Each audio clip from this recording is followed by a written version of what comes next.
తెలంగాణ తల్లి ఆవిష్కరణపై అసెంబ్లీలో కావచ్చు, రాజకీయంగా రాష్ట్రంలో కూడా ఒక చర్చనీయాంశంగా మారిన పరిస్థితి.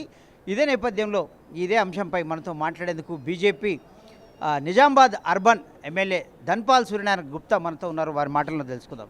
చెప్పండి గుప్తా గారు, ఇప్పుడు తెలంగాణ తల్లి ఇప్పటికే ఒకసారి ఉన్నప్పటికీ మరో తెలంగాణ తల్లి ఆవిష్కరణకు దారితీసిన పరిస్థితులు ఏంటి, మీరు ఎట్లా చూస్తారు? దీన్ని మేము తీవ్రంగా వ్యతిరేకిస్తూ ఉన్నాం. ప్రభుత్వాలు మారినంత మాత్రాన చీనాలో గుర్తులు మారాలని ఏదైతే ఈ ప్రభుత్వం ఆలోచిస్తూ ఉందో అది కూడా సోనియమ్మ జన్మదినం రోజునే ప్రమాణ స్వీకారం చేయడము, గత సంవత్సరము ప్రభుత్వము ఈ సంవత్సరము ఇదే రోజున తెలంగాణ కొత్త రూపాన్ని ఆవిష్కరించి ప్రతి సంవత్సరం కూడా డిసెంబర్ 9 రోజున తెలంగాణ ఉత్సవాలు చేసుకుంటాం అనేది ఈరోజు మంత్రివర్యులు ప్రకటించడం జరిగింది. మేము భారతీయ జనతా పార్టీ దాన్ని తీవ్రంగా వ్యతిరేకిస్తున్నాం. ముఖ్యమంత్రి రేవంత్ రెడ్డి గారే సోనియమ్మ 1200 మంది బలిదానము బలిదేవత అని చెప్పి ఆమె మెప్పు కోసమే, ఢిల్లీ పెద్దల మెప్పు కోసమే ఇవన్నీ కూడా నాటకాలు ఆడుతూ ఉన్నారు. ముఖ్యంగా మీకు మార్పు కావాలంటే మీరు ఒక మాట చెప్పారు అసెంబ్లీలో, తెలంగాణ ప్రజల ఆకాంక్షల కన్నారు. మేము అక్కడ అసెంబ్లీలో 8 మంది ఎమ్మెల్యేలం ఉన్నాం. మేమంతరం కూడా ఒక్కొక్క నియోజకవర్గానికి కనీసం 3 లక్షల మంది అక్కడ జనాలకు మేము ఒక ప్రతినిధిగా ఉంటే ఎక్కడ కూడా మాకు కూడా తెలియదు ఈ విగ్రహం ఏ రూపం అనేది. 2 రోజుల క్రితమే చూసినాం. అంతకు తప్ప ప్రజల ఆకాంక్షలు ఏమున్నాయి? ఊర్ల పేర్లు మార్పు కోరుకుంటూ ఉన్నారు. హైదరాబాద్ని భాగ్యనగరంగా, నిజామాబాద్ని ఇందూరుగా, ఆదిలాబాద్ని ఎదులాపురంగా, ఇలాగా అనేక గ్రామాల మార్పు, సిటీల మార్పు పేర్లు కోరుకుంటూ ఉన్నారు. ఇక కేవలము ఈరోజు తెలంగాణ తల్లి విగ్రహ ప్రతిష్ట కోసమే ఈ అసెంబ్లీని నడపడం అనేది నిజంగా చాలా దురదృష్టకరం. నేను అనుకుంటా చరిత్రలో ఇటువంటి సంఘటన ఎప్పుడు జరగలేదనుకుంటా. ఏదైతే మీరు తెలంగాణ నిజాం నిరంకుశ పాలన విముక్తి సంఖ్యల నుండి విముక్తి చెందిన సెప్టెంబర్ 17ని తెలంగాణ విమోచన దినంగా జరుపుకోవాలని మేము డిమాండ్ చేస్తూ ఉన్నాం.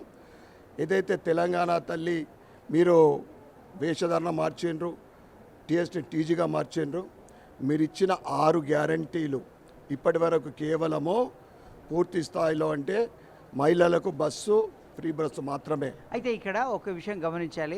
ఢిల్లీలో కాంగ్రెస్ నేతలు రాహుల్ గాంధీతో సహా అంబానీ టీషర్ట్లు వేసుకొని పార్లమెంటుకు వెళ్ళే ప్రయత్నం చేశారు. అదేవిధంగా ఇక్కడ బీఆర్ఎస్ నేతలు అసెంబ్లీకి వచ్చే ప్రయత్నం చేశారు. అదాని బొమ్మతో టీషర్ట్లతో రావడానికి చూశారు. దీన్ని ఎట్లా చూస్తారు? అక్కడ కాంగ్రెస్ నేతలు, ఇక్కడ బీఆర్ఎస్ నేతలు. హర్యానా ఎలక్షను, ముఖ్యంగా మహారాష్ట్ర ఎలక్షన్ తర్వాత కాంగ్రెస్ పని అయిపోయింది. ప్రజలందరూ కూడా కాంగ్రెస్ అంటే రిజెక్టెడ్ పార్టీ. ఇప్పుడు ఇక్కడ గత సంవత్సరం ప్రభుత్వం ఏర్పడిన తర్వాత 6 నెలల తర్వాత వచ్చిన పార్లమెంట్లోనే 50% ప్రజలు భారతీయ జనతా పార్టీ వైపు మొగ్గు చూపిండ్రు. భారతీయ జనతా పార్టీ ఎదుగుదలని తట్టుకోలేక, ఓర్వలేక ఇటువంటి నాటకాలు ఆడుతూ ఉన్నారు. ప్రజలందరూ గమనిస్తున్నారు. ప్రజలు భారతీయ జనతా పార్టీ వైపు ఎప్పుడు ఎలక్షన్లు వచ్చినా కానీ, స్థానిక ఎన్నికలు కానీ, కార్పొరేషన్ మున్సిపల్ ఎలక్షన్ కానీ ఎప్పుడు వచ్చినా కానీ భారతీయ జనతా పార్టీకి ఓటేయడానికి సిద్ధంగా ఉన్నారు. తెలంగాణలో తెలంగాణ తల్లి కొత్త రూపము పై మీ వ్యతిరేకతనా, లేకపోతే కొత్త తెలంగాణ తల్లిని ఈరోజు డిసెంబర్ 9 రోజు ఆవిష్కరించడమా? ఏ విషయంలో మీకు అభ్యంతరం? ప్రభుత్వం మారినప్పుడల్లా చీనాలు గుర్తులు మేము శ్రద్ధ పరిపాలన మీద పెట్టమంటున్నాం. మీరు ఇచ్చిన హామీల మీద పెట్టమంటున్నాం. హామీలు అమలు పరిచే విధంగా మీరు దానికి ప్రజలు సేవ చేయండి. అందులో డిసెంబర్ 9న చేయడం అనేది మేము పూర్తిగా వ్యతిరేకిస్తున్నాం. ఏదైతే సోనియమ్మ బలిదానము మీరే అన్నారు, మీరే ముఖ్యమంత్రి రేవంత్ రెడ్డి గారే అన్నారు, దాన్ని మేము వ్యతిరేకిస్తున్నాం.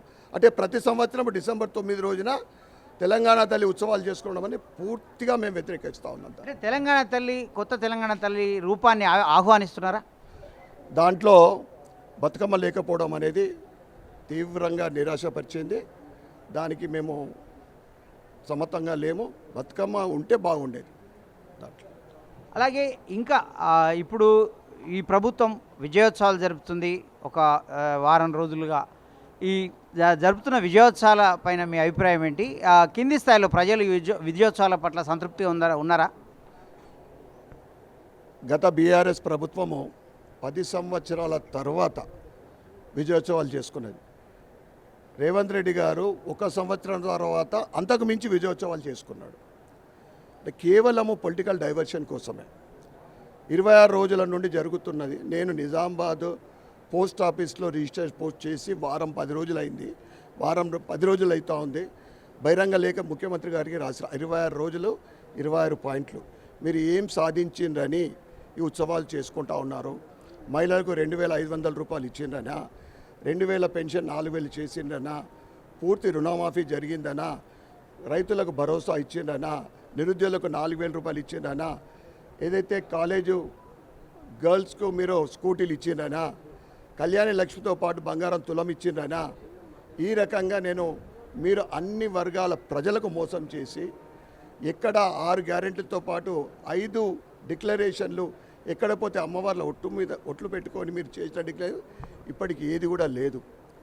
అందుకే మేము 26 రోజులు కోట్లాది రూపాయల ధనాన్ని, ప్రజాధనం, ప్రజలు ట్యాక్స్ రూపంలో కట్టిన ధనం మీరు ఈ విధంగా దుర్వినియోగం చేయడం మేము దాన్ని వ్యతిరేకిస్తూ ఉన్నాం. ఆ ధనాన్ని మీరు ముఖ్యంగా ఇందిరమ్మ ఇండ్లు 100 రోజులు ఇస్తా అని చెప్పి కళ్ళల్లో అయితే మీరు అధికారంలోకి వస్తే, బీజేపీ అధికారంలోకి వస్తే మరోసారి తెలంగాణ తల్లి రూపాన్ని మార్చే అవకాశం ఉందా?